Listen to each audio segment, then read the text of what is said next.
के रंग माँ मैं तोला रंगा हूँ, तोला रंगा हूँ, वो तोला रंगा हूँ। माया के रंग माते मोला रंगाले, मोला रंगाले ग मोला रंगाले।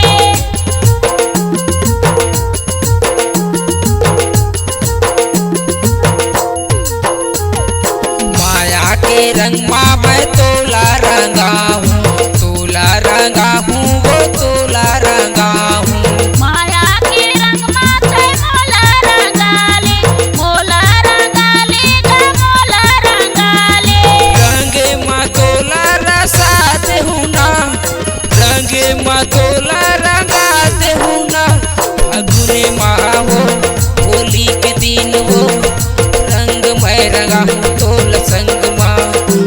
फगुने माँ हो होली के दिन हो, रंग मैं रंगा हूँ तोल संग माँ। मैं आऊं तोर गाँव माते रंग मन लगावे, गाँव गली मोहल्ला में मोला से नचावे। फगुनी मागा होली के दिन रे, रंग ते मोला लगावे। फगुनी मागा होली के दिन रे, रंग ते मोला लगावे।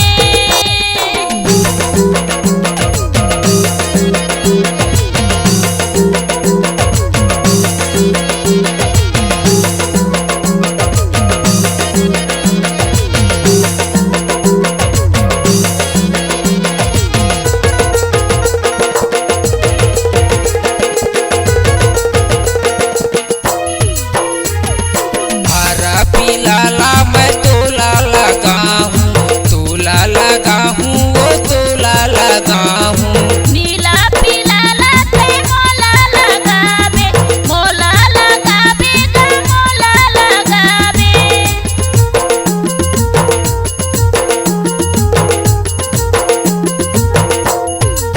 हरा पीला ला मैं तोला लगा हूँ, तोला लगा हूँ, वो तोला लगा हूँ। नीला पीला लाते मोला लगावे, मोला लगावे ग मोला लगावे। पीला माँ तोला पोताते हूँ वो, पीला माँ तोला नहलाते हूँ वो। फगुने माँ हो होली के दिन हो, रंग मैं रंगा हूँ तोल संग माँ। फगुने माँ हो होली के दिन हो, रंग मैं रंगा हूँ तोल संग माँ। मैं आऊं तोर गाँव माते रंग मन लगावे, गाँव गली मोहल्ला में मोला से नचावे। फगुनी मागा होली के दिन रे, रंग ते मोला लगावे। फगुनी मागा होली के दिन रे, रंग ते मोला लगावे।